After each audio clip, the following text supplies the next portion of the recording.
ईमान मजबूत, इल्म मजबूत, नमाज की पाबंदी। क्या करनी है? पहला काम क्या करना है? नमाज की पाबंदी। हर हाल में नमाज पढ़िए।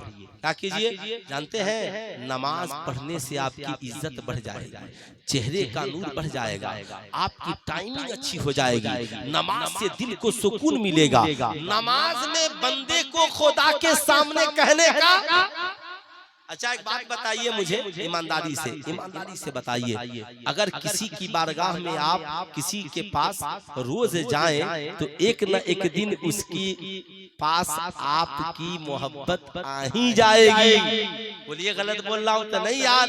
ये बंदा रोज आता, बड़ी मुझसे प्यार करता है। ये और बात है, कोई जरूरी है क्या कि मैं दादा थे तो दादा के पास रोजाना में जाता था, रोजाना जाता था। दादा कहेंगे जाने दो, मेरा पोता बड़ा वफादार है, मैं इससे प्यार करता नहीं करता, मगर ये मुझसे रोजाना प्यार करता है। खुदा की बारगाह में हाजिरी दीजिए। हम हुसैनी हैं, करबला में भूखे प्यासे रहकर हुसैन ने नमाज नहीं छोड़ी। ए मेरे दोस्त, जिंदगी में सुकून चाहिए तो नमाजों की पाबंदी कीजिए। आप ईमानदारी से बताइए, हम छोटे छोटे बच्चे क्या पढ़ते हैं? मछली जल की रानी है और जीवन उसका पानी है।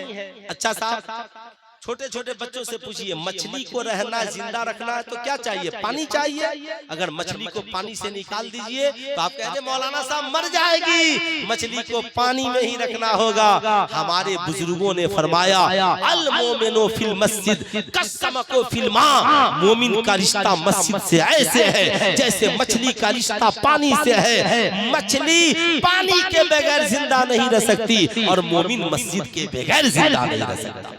इसलिए मैं आपसे कहूंगा, आप जहां भी रहें नमाजों की, इंशाअल्लाह नमाजों की, पूरा मजमा हाथ उठाकर बोले इंशाअल्लाह नमाजों की पाबंदी करें। जहां रहें, माँ बाप से भी कहें नमाज पढ़िए, भाई बहन से भी कहें नमाज पढ़िए, बीवियों से कहें नमाज पढ़िए। अगर आप डिप्रेशन से बचना चाहते हैं, 5 वक्त की नमाज पढ़िए, है ना। और जब मौका कभी मिले ना तो हाथ से जाने मत दीजिए। रात में कभी मौका मिल जाए, उठ जाइए तो वजू करके 2 रकात और पढ़ लीजिए, ताकि मोहब्बत और पुख्ता हो जाए, पुख्ता हो जाए। जमाने को क्या सुनाना है? दुनिया के सामने मुस्कुराइए और खुदा के सामने गिरगिराइए। जहां गिरगिराना है वहां गिरगिराइए और जहां मुस्कुराना है वहां हमेशा पॉजिटिव रहिए। सबके पास मोबाइल है ना भाई, सबके पास है ना मोबाइल। 2 हफ्ता बाद मोबाइल क्या बोलता है? अपडेट कीजिए, कहता है ना मेरे अंदर बहुत ज्यादा वायरस हो गया है, इसको क्या कीजिए? क्लियर कीजिए, है ना। चचा लोग भी कहते हैं बाबू देखबा हमार मोबाइलवा काहे नहीं के चलत, देखबा यूट्यूब नहीं के चलत। बच्चे कहते हैं हाँ दीजिए ना, अपडेट कर दें।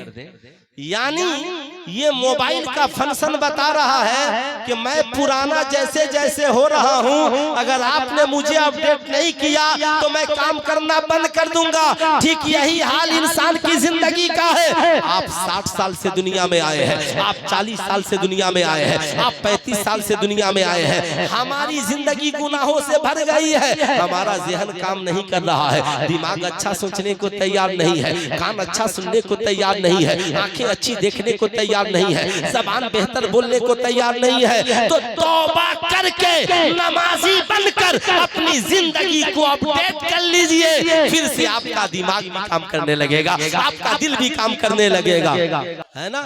कुरान ने क्या कहा? ला तक़रबुस सलातन तुम सुकारा, नशे की हालत में हो तो नमाज के करीब मत आना। यानी पहले शराब को दूर करो फिर नमाज के करीब आना, पहले जुआ को दूर करो फिर इधर आना, जना को दूर करो फिर इधर आना, गुनाहों को दूर करो फिर इधर आना। यानी तौबा करके गुनाहों को डिलीट कीजिए, नमाज पढ़ के वायरस को साफ कीजिए, कुरान की तिलावत से दिलों को साफ कीजिए, पढ़ लिख कर अपनी जिंदगी में इनकलाब ले आइए, इनकलाब ले आइए।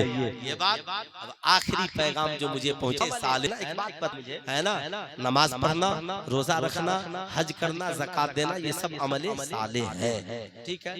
लेकिन आप नमाज पढ़ने में कितना वक्त लगता है? पूरे दिन भर में आपको 1 घंटा मान लीजिए, 2 घंटा मान लीजिए, 22 घंटा छांट दीजिए। रोजा रखते हैं तो अब रोजा आप है कि नहीं है ये तो आप ही जान रहे हैं, दूसरा कोई तो नहीं जान रहा। ज़कात आप पे फर्ज है तो दे रहे कि नहीं दे रहे ये तो आप जान रहे हैं। हज जब फर्ज हो जाए तो एक बार जिंदगी में गए, लेकिन आपकी जिंदगी में इस्लाम दिखेगा कैसे?